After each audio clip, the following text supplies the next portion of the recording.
Hello everyone. Today's joke of the day is, what do you call a sleeping bull? Stay tuned to find out. Our learning target for today is I can use the distance formula to find the distance between two ordered pairs. Okay, so the distance formula comes from when you have 2 points on a graph. So let's just put a couple points on our graph here. I'll put one here in red, and then I'll put one here. We'll just plot a couple points. Okay, when you have 2 points and you're trying to find the distance of the slant between them. Okay, so obviously I could count over how many spaces and then up how many spaces if this was like a town or something and I had to go all the way around. But if I could just go straight, just like this, okay, I want to figure out what that distance is. Okay, well, the distance formula relates to the Pythagorean theorem, and we're going to illustrate why. I'm going to call this first red point x1 comma y1, and I'm going to call this other point x2 y2. Okay, we will use those in our formula, so make sure you label them on your own graph, on your notes.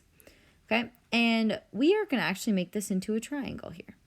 Okay, this is a right triangle, so we can use the Pythagorean theorem to help us figure out the distance formula, right? Because this side squared plus this side squared would give us the diagonal length squared. Okay, well, first we have to figure out what each of these sides would be. So the horizontal side is going to be x1, or x2, let's say. The distance will be x2 minus x1. Okay, because we would take this second point, right, our x distance here, subtract our x distance from the first point, and that would be the total distance there. Likewise, the up and down, the vertical, will be y2 minus y1. Okay, that will be the distance there. So you see, if we squared both of these lengths, and then that would equal our distance squared. So we'll call this our distance d. So our distance formula would then be d squared equals x1 or x2 minus x1 squared. Okay, so that x length plus y2 minus y1 squared. Okay, those are both of the lengths of our legs. Are going to be equal to d squared. Okay, but when we're writing a formula down, we want to get rid of some of those squares. We want to just get d by itself. So we're actually going to take the square root of both sides. So the distance formula that is most commonly used is d equals the square root of x squared or x2 minus x1 squared plus y2 minus y1 squared. Okay, and it comes from the Pythagorean theorem. Okay, but now we're just using ordered pairs. Okay, so we are going to use the distance formula to find the distance between some points. Okay, so here I'm going to plot my points. I have 5, 3, so 1, 2, 3, 4, 5, up 3, over 5, up 3, and then 1, negative 2. Okay, so here we have 5, 3, and here we have 1, negative 2. Okay, and we are going to use that to find, we're going to use our distance formula to find the length of the diagonal between those points. Okay, so we'll have d is equal to the square root, and now we'll just plug in our numbers. Okay, so we'll say x2 would be 5. It won't really matter, but we'll do 5 minus x1, which will be 1 squared, plus 3 minus negative 2 squared. Okay, so really we'll chop, and that'll just be 3 plus 2 squared. Okay, so d is going to be equal to the square root of 4 squared plus 5 squared. Okay, you gotta be careful. This isn't the square root of 4 plus 5 squared, right? We have to take 4 squared and then add it to 5 squared. So d is equal to the square root of 16 plus 25. Okay, so we'll simplify that a little bit more. We have d is equal to the square root of 16 plus 25 gives me 41. And D is equal to the square root of 41, which is approximately, let's see, take the square root of 41. Gotta get that on my calculator. It's approximately 6.4. Okay, so the length of that diagonal, D, is 6.4.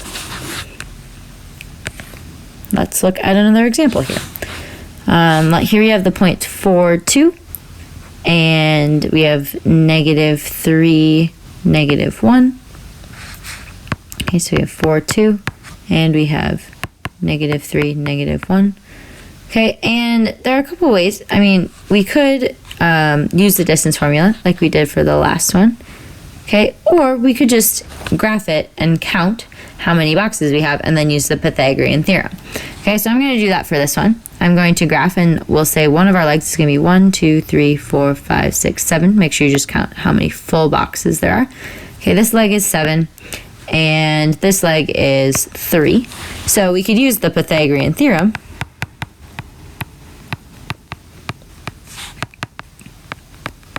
to find our length D here, and we would have 7 squared plus 3 squared equals D squared.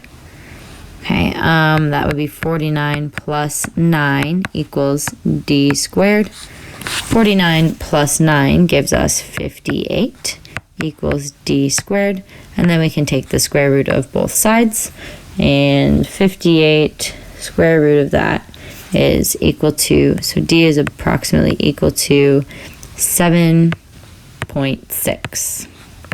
Okay, and that would be the length of our diagonal. So you could use the points to plug into the distance formula, or you could use the Pythagorean theorem and use a graph to count your boxes and the length of each of the legs. Okay. For this next one, we don't have a grid for us, okay? So we're going to just use the distance formula. So I'm going to say that this point is going to be x1, y1, and this point is going to be x2, y2, okay, just for the sake of determining what we're going to be using. So D is going to be equal to the square root of x2, which is -5, minus x1, -7, squared, plus y2, -8, minus y1 squared, okay, which is -2. Okay, so D is equal to the square root of 5 plus 7 squared, which is 2 squared, plus -8 plus 2. Okay, so we'll chop there. That will be -6 squared. Okay, and then D is equal to the square root of 4 plus 36. So D is equal to the square root of 40, which is approximately, let me get out my calculator here. The square root of 40 is approximately 6.3. Okay, I'm just rounding to the tenths here. Okay, make sure you always read the directions of what decimal place to round to. All right, and we have one last example here. I'm just going to say, again, x1, y1, and x2, y2. Similar to like with our slope formula, it doesn't actually matter which point is x1, y1, and which point is x2, y2, as long as you are consistent with which one you list first. Okay, so we'll have D is equal to, looks like a Z there. D is equal to the square root of, let's say, x2, -9, minus x1, which is -4, square that, plus y2, 10, minus y1, which is 9, and we square that as well. So then we'll simplify this here, and we have the square root of, well, -9 minus -4, that's really -9, plus 4, we chop there. So that's -5 squared, plus 10 minus 9 is 1 squared. So the distance will be equal to -5 squared, which is 25, plus 1 squared, which is 1. So D is equal to the square root of 26. Okay, and then I just need to get out my calculator and take the square root of 26. So we'll do 26, and the square root of that is going to be 5.1, or is approximately 5.1. So that is the distance between our 2 points, negative 4, 9, and negative 9, 10. So we've learned that the distance formula is really just the Pythagorean theorem, but with 2 coordinate points, okay? So for the joke of the day, what do you call a sleeping bull? A bulldozer. Thanks for watching and have a great day.